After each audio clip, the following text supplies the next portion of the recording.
maninira ng 4 hanggang 6 na oras paghihintayin kayo. Ano na pala nyo? Naperwisyo kayo ni Dr. Maricel. 3 taong singkad, hindi nagpakita, nagtago sa lugar. Paglabas, peperwisyo nyo pa ang mga San-Isidro. Sumasabay sa bigay ng bigas. Ba't hindi ang gawin niya? Imbitahan kayo. Magbigay naman sa konting tulong. Nakatulong pa sa hindi ba? O balik tayo dun sa kanina, yung tinanong ni Mayor Ante. Paano daw yung mga hindi nakalista? Yung mga wala dito, ganito po yan. Yung lahat ng mga estudyante na binigyan namin ng school supply dito, lahat po ng nanay, hindi po mapupera. Mabibigyan lahat, sabihin nyo sa mga nanay. Sabihin nyo, pati kapitbahay nyo, bibigyan ko. Mayor Ante, pagdating sa bayan ng San Isidro, wala akong titipirin. Lahat po ng tulong gagawin ko sa bayan ninyo. Lahat po. Andito uli kami sa Lunes, ha? Maganda lang. Tingin mo kayo, no? Kung hindi ako napasalita, tuloy-tuloy dito eh. Kung lango ka lang, pinapak na kita. Ay, tingin mo kaya, ito, James, di ba kuha mo sa akin yan? James, ano kinuha sa akin yan? Vancouver, Canada. O yun, alam niyo ba? Mayroong tinatawag na Eco City. Bawat isang bansa nagpapadala ng city mayor. 3 taon po, sunod-sunod ako pinadadala ng Pilipinas sa Eco City Summit. Ganyan po ang naging naman natin, awa ng Diyos. Kaya tingnan nga. Hindi ako magpasita, tuloy-tuloy dito pag nasa Isidro ko eh. Ako naman po, kanina nag-bypass na naman ako. Gusto ko din maipaalala sa inyong lahat, na yung pong ospital, dito, magmula dito hanggang bypass road, ilang minuto lang, wala pang 5 minuto, nandun na po kayo sa bypass road, ano po yung ospital. Yung ospital na yan, na sinasabi nila nung nagdaang kampanya na hindi daw totoo. Huwag daw maniwala kay Mayor Emeng, hindi daw totoo may gagawing ospital. Ayun po, kitang-kita nyo, 80% na natatapos. Ito naman, ang sinasabi naman nung magandang Antonino, asa na yung pinagamot niya doon sa ospital na yun. Paano may papagamot? Ginagawa pa nga lang. Makapanira lang sila kahit kung ano sasabihin nila. Pinagmamalaki nila, mayroon doon silang ospital sa San Leonardo. Kung may ospital sila sa San Leonardo, nananawagan ako sa inyong lahat, pag nagkasakit kayo, magpunta kayo sa ospital nila doktora sa San Leonardo daw. Kung totoong may ospital sila, ba't napakadami pang nangungutang at mukhang kawawang hindi makalabas ang ospital, sa Good Samaritan Hospital, sa Lacson, sa Doctors, sa NEMC? Hindi ba? Ano ba ipapangako nila? 3 taon po silang nangungulang congresswoman. Nung siya nangungulang congresswoman, ano ba ginawa na sa Isidro? Wala po. Basta sila at trabaho nila, lalabas lang po sila para manira ng manira. Ang biling ko sa mga kasama ko, kinabayuan tayo kinabay sisi. Ano sabi ko? Huwag na huwag tayong maninira ng kapwa. Dahil kapag nanira ka, hindi ka magtatagumpay sa buhay. Sino ba naninira? Yung palaging talunan. Kung yung pong paninira ay epektibo, di sana po. Sana. Hindi ko siya tinatalo. Tinalo ko siyang mayor ng Gapan. Nakupo ko sa mayor. Tinalo ko siyang congresswoman. Nakupo sa congresswoman. Ibig sabihin, hindi epektibo ang paninira. Sasabihin pa sa Kabiyaw, hindi daw totoong mabait ako.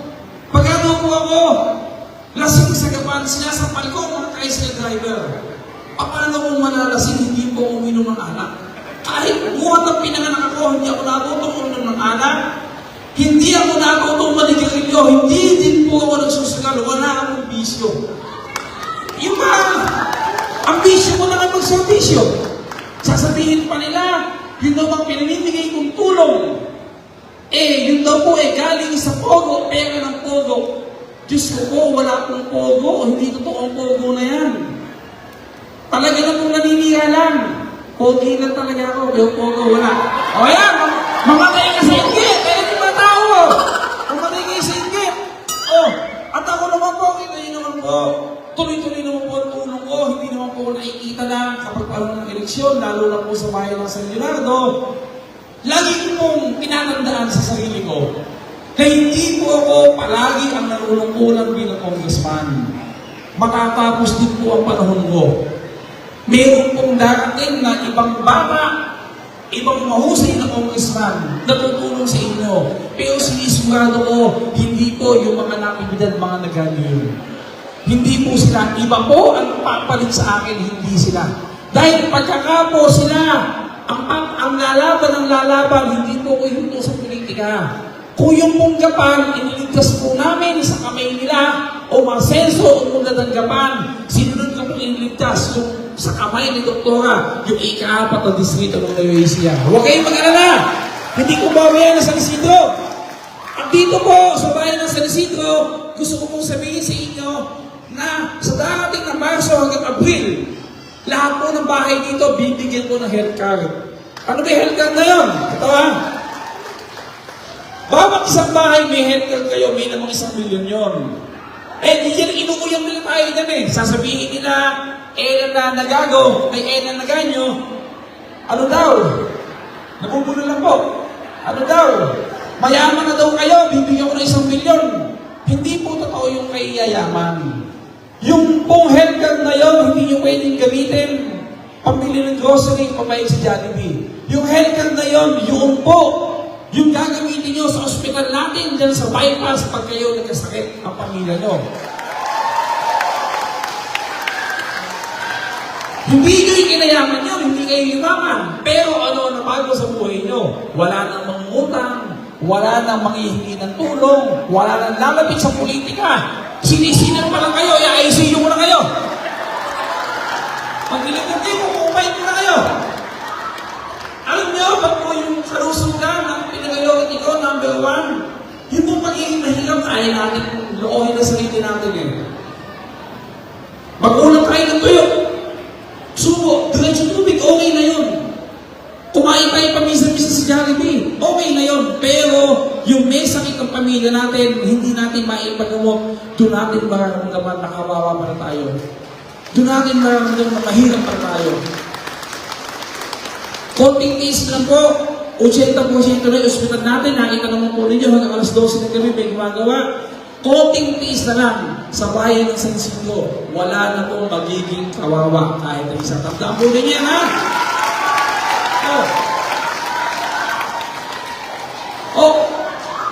Ngayon, bago po matapos, uulitin ko, ha? Sabihin na dun sa mga nanay, ha? Na mga hindi ala dito, hindi lang kakasya, sabihin nyo na ito. Tinatanong ko nga si Mayor Auntie kanina, tsaka si Vice JC. Mayroong man lugar sa San Isidro, nakakasya yung 4,000 tao. Wala kami maiisip eh. Kasi po, ilan pa lang kayo, mayroon pang 4,000 nanay na natitira na hindi natin nabibigyan. Pag nabuisit ako yung 4,000 kapitbahay, bibigyan po din natin. Ayun! Kanina po, ayan si Vice Mayor Dodong, kasi bukal Dodong Bautista. Paano Dodong, tingnan mo nga yung pamimigay pa natin dito sa Isidro. Paano natin pamimigay ito?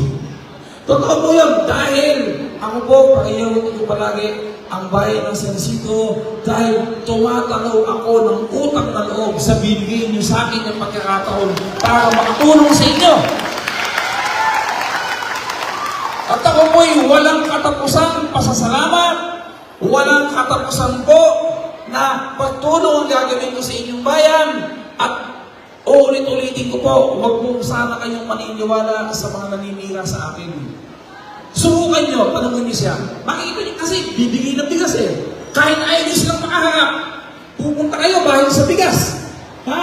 4 oras na maninira. Subukan niyong sabihin, excuse me, Dr. Maricel, excuse me, Elan nagago, ay Elan naganyo. Pwede ba, kung magsasalita kayo, huwag mong mangitin si Emeng Pascual. Minus Congressman Emeng. Tingnan niyo kung may masasabi. Sabihin niyo sa kanilang mag-asawa, pwede ba, magsabi kayo, ano, ginawa niyo na nanungkulang kayo ng 3 taon bilang Congresswoman. At ano ang plano niyong gawin sa amin sa bayan ng San Isidro? Wala silang kayang sabihin. Dahil ang baon-baon na po nila, paninira ng kapwa. Ang baon-baon ko, resibo ng lahat ng ginawa kong proyekto, kabutihan sa bayan ng San Isidro. Kaya, mamatay kayo sa anak, mamatay Tsaka Maricel nyo. O, ito naman si Rudy Antonino, kapitbahay ko dito. Ang sabi, ako daw po humingi daw siya ng kapatawaran dahil sa malaking pagkakamali. Ang sinasabi, ang intindi ko, humingi siya ng kapatawaran sa malaking pagkakamali na ginawa niya sa pamilya niya. Eh, yung sinasabi pala, humingi ng tawad dahil sa inundoso niya ako. Oy, Rudy Antonino, huwag kang humingi ng tawad dahil yung mga tao hindi nagsisisi na ako ang congressman ngayon sa ikapat na distrito. Tingnan mo nga. Ayan, mamatay ka na naman sa inggit. Alam niyo, kung kukwenta yung lineup nila, pambira, kasama nila ang probinsya, ang Kapitolyo. Kasama ni Doktora, yung party list na si GB party list. Kasama yung pamangkin ng ninira sa akin. Sila mag-partner. Kasama ni Doktora, si Antonino. Kasama niya lahat ng malalaking politiko sa Nueva Ecija. Basta't kasama ko, kayo na taong bayan, nagkakasundo. Hindi sila uubra sa atin. Eh, matatapang na lang niya eh. Alam niyo ba, survey? Ang survey mo is Doktora 4%. Ang undecided, 11%. Ako po, 85%. Tapos na po ang laban. Sa totoo lang. Huwag na isa ni Isidro. Alam ko naman, mahal niyo ako dito, tatambakan natin sa dito eh. Yung sagapan na lang. Sagapan po, 100,000 ang botante. Kapag siya naka 5,000, napakaswerte. Kaya huwag po kayong mag-alala. Sigurado. Pagkatapos ng eleksyon, congressman pa rin po, si Amy Pascual. Diretso! Itulong po natin sa inyo. Oh, total naman, nandito naman ako. Nandito si Bukal Dodong, si Mayor Ante, si Vice JC, mga konsihal. Mayroon pa kayong gustong itanong sa amin? O may kailangan dito? Ay, may magtatanong dyan. Yun, nagamit na ako. Hindi, baka may tanong kayo. Mga proyekto kahit ano. Sige po. May tanong kayo dyan.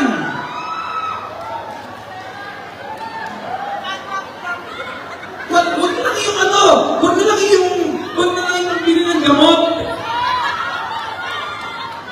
Ah, may tanong. Diyan na may tanong.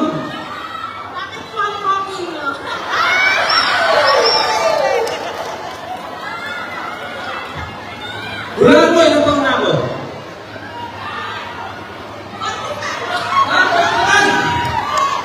Ilan mo, ilang taon na ako? 60! 45 daw, 52. Alam mo, ilang taon na ako? 65 years old na ako.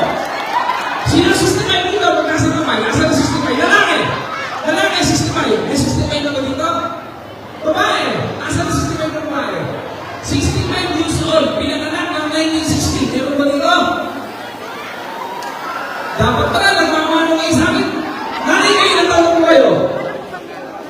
Ilang taon kayo? 61, matanda ako sa inyo. Alam mo, 65 dito.